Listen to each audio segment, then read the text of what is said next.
కాళేశ్వరం విచారణ ప్రక్రియలో భాగంగా మాజీ ముఖ్యమంత్రి కేసీఆర్ నాటి నీటిపారుదల శాఖ మంత్రి హరీష్ రావును తప్పనిసరిగా విచారణకు పిలిపించాలని మేడిగడ్డ బ్యారేజీ కుంగడంపై విచారణ జరుపుతున్న కమిషన్ భావిస్తోంది.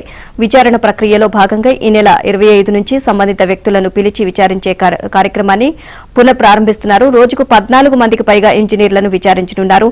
మొత్తం 52 మందికి పైగా అధికారులకు కబురు పంపనున్నారు. ఇక తొలి దశలో ఇంజనీర్లు, ఆ తర్వాత ఐఏఎస్లు, మాజీ ఐఏఎస్లు, తెలంగాణ విద్యుత్ రంగ నిపుణుడు కంచెర్ల రఘుతో పాటు కాంట్రాక్టర్లు, కాగ్ ప్రతినిధులతో ప్రశ్నిస్తున్నారు. ఓవరాల్ గా ఇదే అంశానికి సంబంధించి మరిన్ని అప్డేట్స్ మా కరెస్పాండెంట్ రాజేష్ నాయుడు తెలుసుకుందాం. రాజేష్, మొత్తానికి కాళేశ్వరం ప్రాజెక్టు అవినీతి అక్రమాలుగా ఉంది కమిషన్. ఈ నేపథ్యంలో రాష్ట్ర ప్రభుత్వం అంశంపైన చాలా సీరియస్ గా ఉంది. ఎందుకంటే 10 ఏళ్ల పాటు అధికారంలో ఉన్నటువంటి తెలంగాణ ప్రభుత్వ ఆధ్వర్యంలో నిర్మాణం చేపట్టినటువంటి కాళేశ్వరం ప్రాజెక్టుతో పాటుగా ఛత్తీస్గఢ్ విద్యుత్ కొనుగోలు ఒప్పందంలో జరిగినటువంటి అవినీతి అక్రమాలపైన ఇప్పటికే వేర్వేరుగా కమిషన్లు నియమించింది. జస్టిస్ పినాకి చంద్రఘోష్ కమిటీ ఆధ్వర్యంలో విచారణ సందర్భంగా ఇప్పటికే పలువురు మాజీ ఐఏఎస్లను, ఐపీఎస్లను, అదేవిధంగా ఐఏఎస్ అధికారులను విచారిస్తున్నటువంటి పినాకి చంద్రఘోష్ కమిటీ తాజాగా ఈ నెల 21వ తేదీ నుంచి తిరిగి మరోసారి విచారణ ప్రారంభించింది. ఆ విచారణలో భాగంగా పలువురు కాళేశ్వరం ప్రాజెక్టులో భాగస్వామ్యమైనటువంటి ఇంజనీర్లతో పాటుగా మిగతా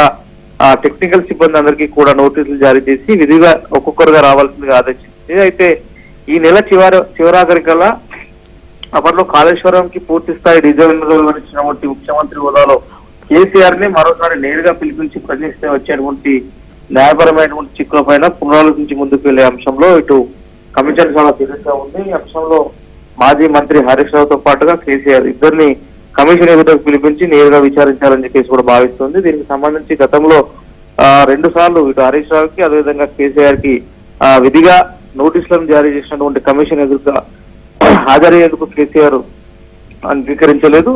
దానికి న్యాయపరమైనటువంటి సలహాలు తీసుకొని నోటు రూపంలో దాదాపు 12 పేజీల సుదీర్ఘ లేఖను కూడా ప్రయోగ చేశారు కేసీఆర్. సో అదేవిధంగా హరీష్ రావు కూడా ఆ విచారణకు హాజరవుతారని చెప్పేసి అంతా భావించినప్పటికీ పూర్తి స్థాయిలో డిసెంబర్ చివరికల్లా ప్రభుత్వానికి ఆ కమిషన్ ఇచ్చే నివేదిక ఆధారంగా తదుపరి చర్యలు ఉండే అవకాశం ఉంటుంది. కాబట్టి ఆలోగా కేసీఆర్ ని, హరీష్ రావుని అప్పట్లో కాళేశ్వరం ప్రాజెక్టు నిర్మాణం జరుగుతున్న సందర్భంలో ఇరిగేషన్ శాఖలో కీలకంగా పనిచేసిన ఐఏఎస్ అధికారులను పిలిపించి విచారించాలని చెప్పేసి కమిషన్ భావిస్తుంది. మరి విచారణకి కేసీఆర్ గాని హరీష్ రావు గాని హాజరవుతారా లేదా అని చూడాలి.